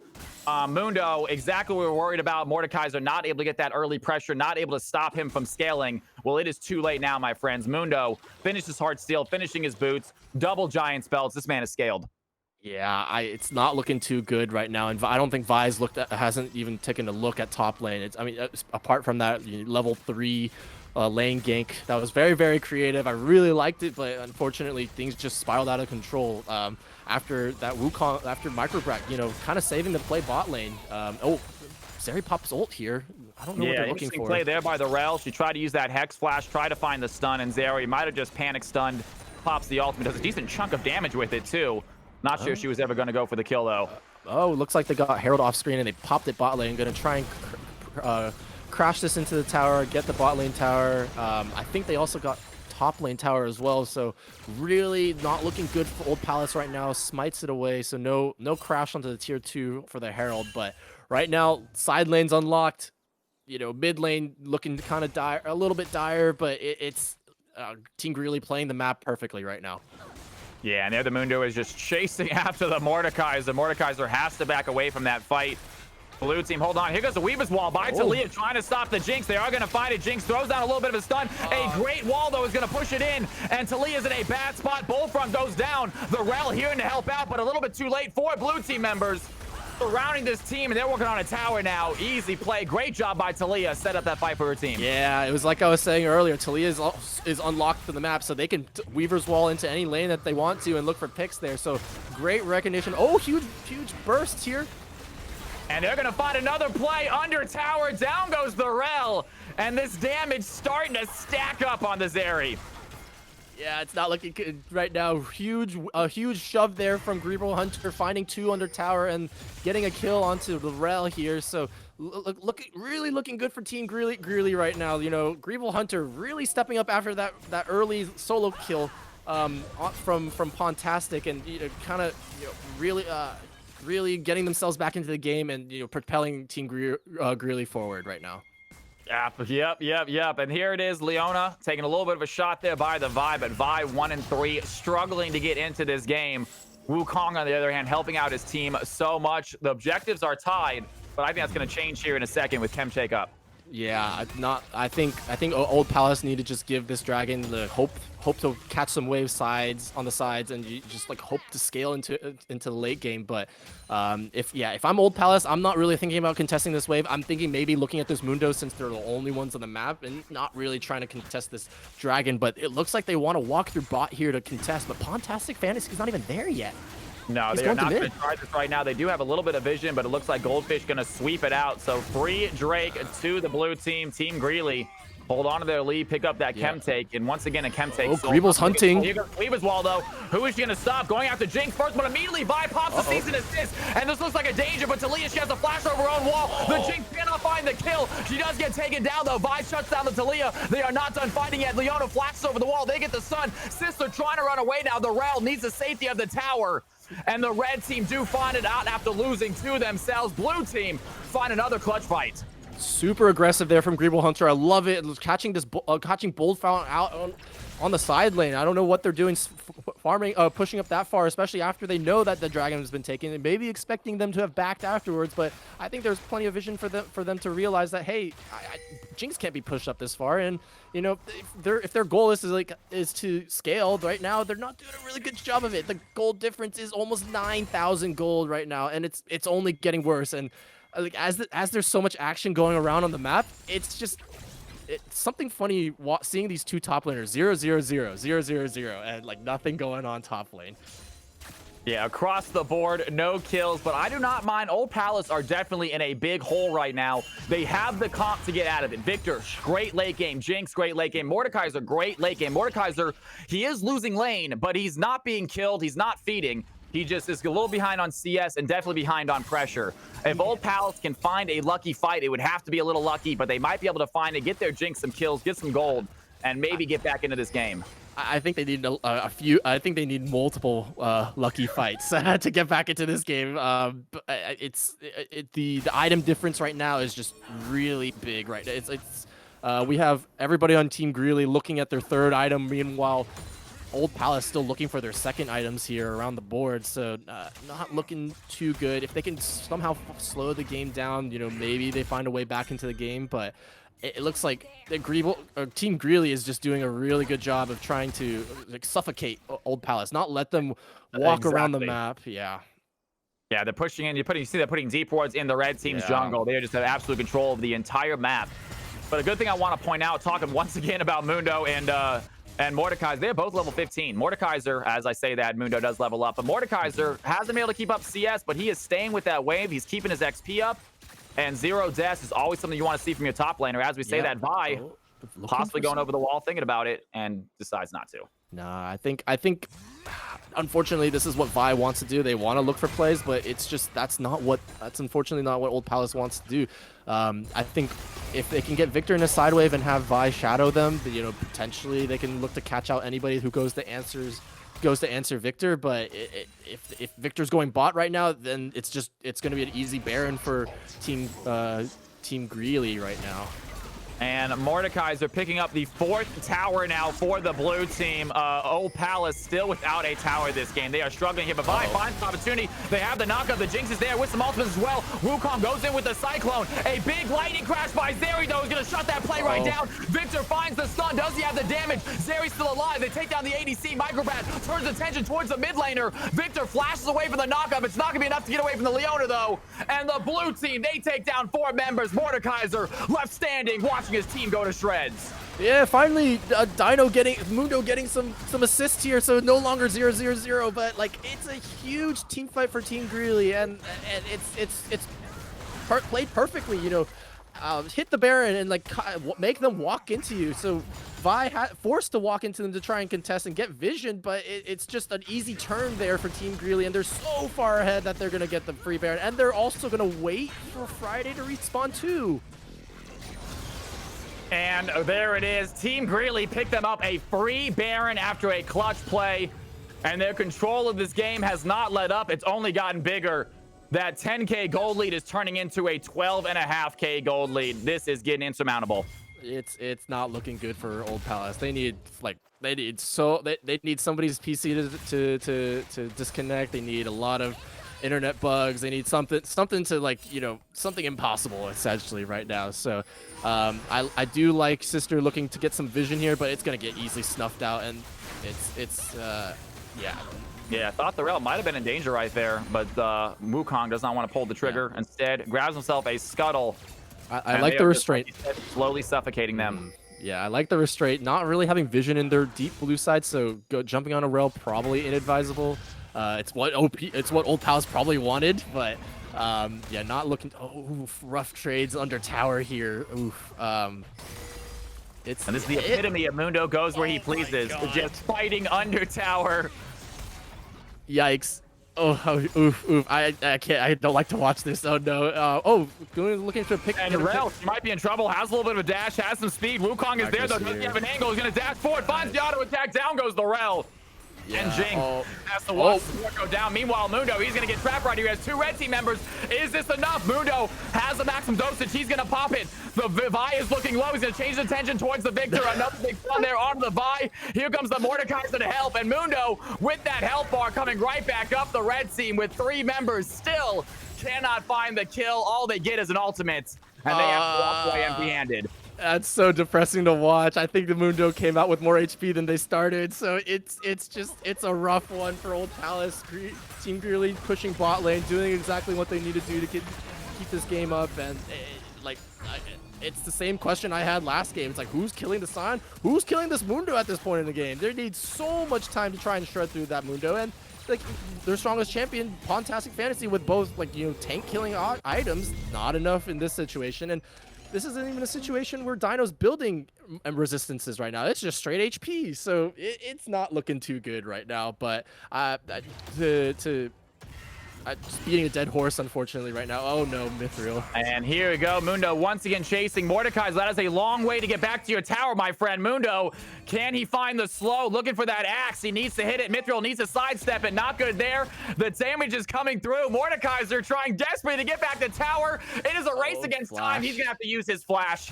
He had it in his pocket the whole time. He knew he was going to get away. It's a little bit of a visual indicator of how this game is going. Just a slow death for Old Palace. Unfortunately, they're looking for Greeble Hunter, but I don't think they're gonna get anything. And Vi, you're not killing this. And they're going to go in, and once again, here it is now. It's 4 red team members. This might be the difference maker. Jinx is here, though. Big knockup onto the Mundo. Mundo does not have the maximum dosage.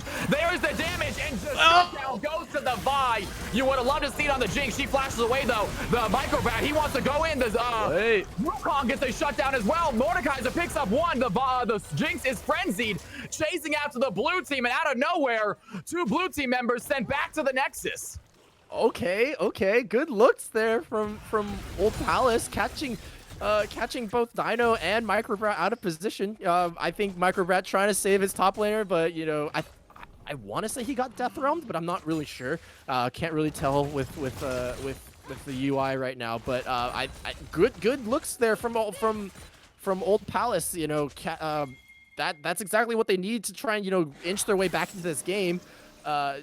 Catching people off out of position, being a little overconfident with their gold lead, but I think they're gonna need a few more of those to be confidently back into this game. Yeah, I would have loved to see a big shutdown on Wukong's head. You would have loved to see that go over to the Jinx rather than the Vi. Mordekaiser picking up the Mundo, shutdown on Mundo. Not a bad thing at all. But Vi does not need to be the strong champion in this game anymore. It needs to be Jinx. It needs to be Mordekaiser. Yeah, I looking good for Mordekaiser, though. They picked up their Rift Maker, but they're still a whole item and a half down in terms of components. I don't like what I'm seeing. I think that's Mordekaiser going for the it's that Hex Tech item, the one that it's the Ultimate Hunter or the Ultimate one, but I think Mordekaiser probably want to go a little more AP or even some anti-heal. I only see one anti-heal item, and it's on the Victor right now, but yeah, or maybe even some tankiness, since they already have that AP damage with the Victor, who's having a great game. 241 CS, 2 full items, and upgraded. Yeah, so Victor having a solid game. He's got anti-heal. I would have liked to see Mordekaiser, especially with their lack of tanks on their team, going a little bit tankier, a little bit more sustained. But red team, they're going to try what they're doing. They got themselves a strategy, and they're sticking with it. Yeah, I like the pressure here from Team Greeley. Unfortunately, they're probably going to be waiting for this Baron to end the game. It's going to be hard to push into their team with Victor clearing ways, with Jinx, Jinx being a little bit more safe and under tower and everything. So not wanting to pull the trigger or be too aggressive in hopes of in OP's hopes, Old Palace's hopes of throwing the game, but just managing waves. Looks like Vi's looking for a play here, though. And they're gonna go for a play. A big play by the Rels. He's gonna go in. Lightning crash by the Zeri. The Magnet Storm is active, though. The Jinx trying to find some damage. A big stun is gonna stop both from doing the fights. Microbrat has the knockup. Jinx gets shut down. Here comes the Weaver's Wall, but it might be too late. The red team, they do find opportunity. Down goes the Wukong. Still some damage flying in. The Victor trying to stun the Mundo, but Mundo goes where he pleases. He is chasing them down. Down goes the Vi. Victor is in trouble. Mundo sees the tower. He does not care. Oh my God. Down goes Victor. And it looks like Team Greeley might have found the fight, might have found the game. Mundo, last one left standing. He goes down as well, and Rel forced to go back. Watch her team go down, and this might be GG. Team Greeley shoving it in with the wave. I was gonna sing Old Palace's praises. That was a great look into the fight there. That's exactly what they were looking for, but unfortunately, it's just a Mundo diff right now. And he takes him down on the pressure under tower, just taking so many shots. That Nexus is going low. The towers are gone. Blue team is alive. And Team Greeley takes game number 2. Clean 2-0 for Team Greeley. It looked a little bit dicey there at the end with the great engage from Old Palace, but wow, what a series coming out from Dino. The support main that's auto-filled in top lane, absolutely carrying this game in terms of just that last team fight. Mundo goes where he pleases, but it overall, like early game into mid game, it was Microbrat really getting that the counter gank in the bot lane, really accelerating this game forward, and it was just Team Greeley all the way. Yeah, incredible job. And take a look at that Mundo with 31,000 damage, most damage in the game, and a whopping single kill. And that is all he got. It's all he needed. He just had non-stop pressure. No one could take him down, tanking so much damage from the red team, from Team Old Palace. And that was just, once again, Dino, 2 games in a row. What a difference maker there in the top side.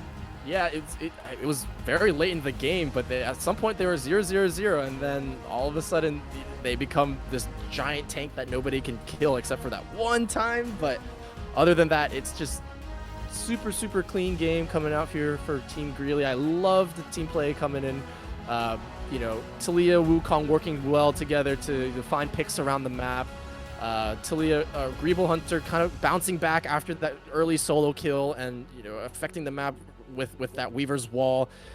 Friday weathering that early 2v2 kill, turning into a menace in the late game as well. So just all around kudos to Team Greeley today. Yeah, phenomenal performance. And once again, Friday on the ADC, getting the 4th most damage on his team. But it does not matter. He is a team player. He is here for the wins, not the glory. And they grab themselves a sweet 2-0 victory here in week 2 of Risen Esports. For sure. And coming into this series, we were like wondering if, like what can Old Palace do to try and get themselves back into the season after a really slow start? And right now, it just Team Greeley is just too strong right now. I think they caught Team Greeley at the wrong time. So Old Palace, they have another week to try and get themselves back into the season. Hopefully trying to reclaim that championship form. But Team Greeley right now showcasing their prowess. With their early game. Weathering the early game, getting that mid to late game, it's just tough to beat this team. Yep. Yeah, great job. I'm excited to see what Team Greeley does with the rest of this season. I'm excited to see if Old Palace finds a way to bounce back from this rough start. They got the comps, they got the players. Great mid laner on Old Palace. I was so impressed the entire time. Phenomenal job. Just could not squeak out the victory today. Yeah, and as we're finishing up our talk with game 2, it looks like we have the Mundo that goes where he pleases, and that Mundo's coming right into an interview, actually, I think. So I think Dino is going to be joining us for a quick interview. Cal, do you have any what are your thoughts about this support main dominating, quite frankly, this top lane? That's the only word to describe it. Absolutely dominating. I would have never guessed that he was a support main based on how he played today. 2 unbelievable, quite possibly MVP performances 2 times in a row. So I love to see it. 2 very tanky, very tough to deal with champions that require to play safe, require good decision making, need scaling, and he seemed to do them both just excellently. And just what a difference maker Dino was today. For sure. And I think I think we're going to get Dino in here shortly. But if you had to give an MVP for the series, who's catching your eyes? I would love it to be more of a discussion, folks, but I feel like the MVP is very cut and dry for this series. I hate to say it. I'd love to say that. I mean, some great performances all around. I love the mid performances from both teams, but Dino on that top lane, both games, was just most damage, least kills, absolute difference maker every game. For sure. I think I have to agree. We have the wrong player in our interview right now. Hold on. Dude, I can't move Dinugalsaur. Friday. Friday. Oh, Friday. I can't move Dinugalsaur. It won't let me. Yeah. All right. Wait, I think I got him. Oh, there we are. Good luck, Noogler. All right, Dino, man. Welcome, dude. Fantastic performance out there, Dino. Thanks. Yeah, that was a fun. I gotta fun ask you, little man. series there. Who's your champion? I have never seen you play before. I remember this as my first expression, which is awesome. But who you usually rocking on the Rifts? Well, I can't seem to stick to one role, but Sion's like my go-to for all time. I played him in the jungle like 2 seasons ago, and now bringing back top lane is just a blast. He's so strong right now. Yeah, I mean, I could tell, man. Unbelievable performance there, top side. Are you going to continue to play top, or do Team Greeley want you back in support? Are you the new top laner after today's performance? Oh, I'm very happy in top lane. I think it fits well. It gives a lot of flexibility to the team to be able to play weak side, because a Micro Brat is the goat on carry junglers, and so just giving him all the space as possible is amazing. Gotcha. I would not consider you weak side, but nonetheless, I understand that logic still. Speaking of Microbrat, how do you feel about him, dying a few times under tower? Were you ever worried that, that's gonna make your job a little bit harder? It was kind of my responsibility, at least on the one of them. I told him I was going to tank tower, and then I left, and so I got to take a little bit of credit for those deaths. So he's just trying to keep it interesting for everybody, right? He definitely did. He had a few times under tower, some maybe questionable calls, but still came out on top. Now, what about that game two? You had a very early game gank by that Vi, and we thought it was a great idea. It did not come to fruition. Were you expecting to see Vi again? Because after that, she kind of stopped coming top. Yes, I warded that brush once after that, and I saw her near the top side because I got absolutely jump scared the first time and could not believe I survived. Uh, luckily, I had fast enough fingers to pop the W and the ghost to run away. You're able to run back to tower. Well, unbelievable, phenomenal performance. I'm so excited to see what else you play, man. What did you Thanks. play the first game? Unfortunately, I was not unfortunately here for last Monday. Did you play top lane your first game as well? I did. I should be playing top all season, and then I got gapped in lane last week. The Vino, incredible laner, but luckily I was able to have an impact in the team fights. But that guy played in three really good lanes, punishing very hard. But I was telling my team like he picked Mordekaiser last week, and I played set. Mordekaiser W doesn't do like 1.8 true damage to the enemy carries, so always helps. Well, Yeah.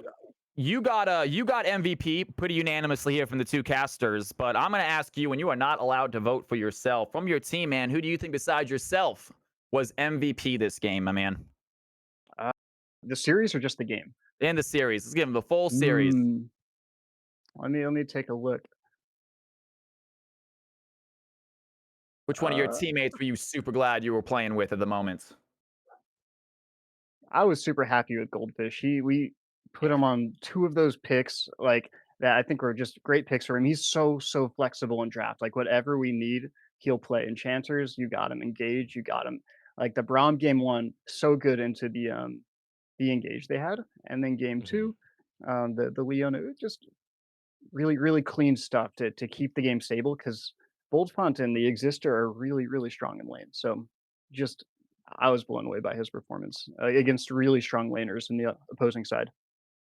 Yeah, completely agree. We were talking about how great that Braum was. The amount of damage that he blocked was absolutely nuts.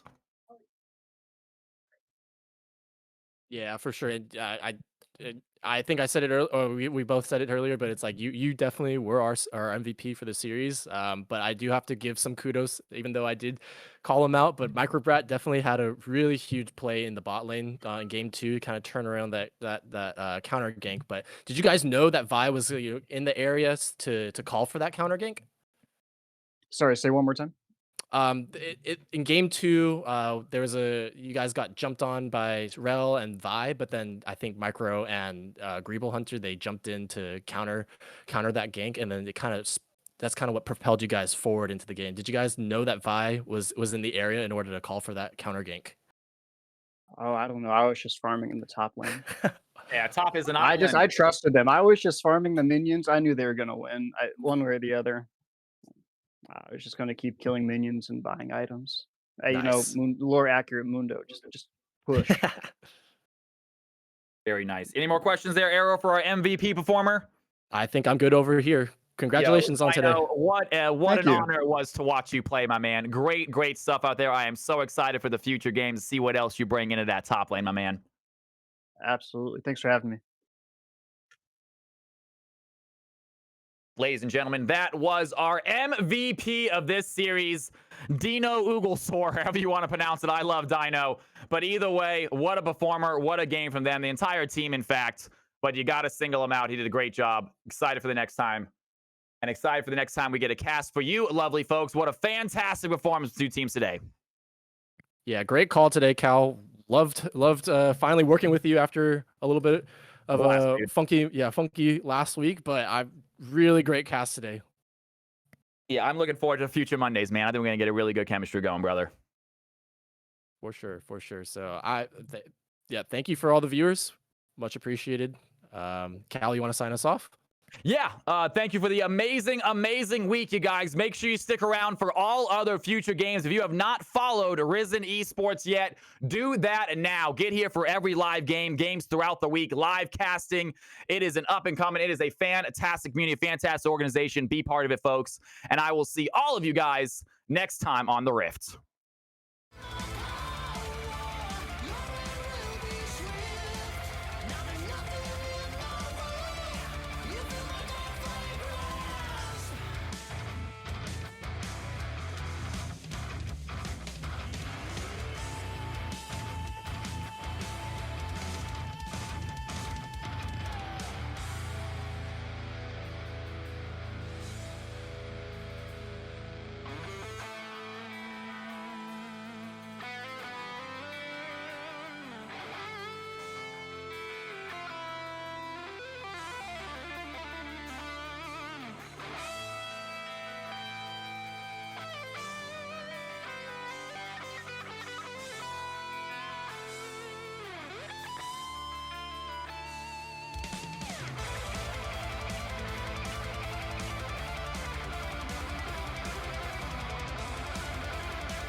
Do we fight to hold our heads up high and beat the drum to what we love?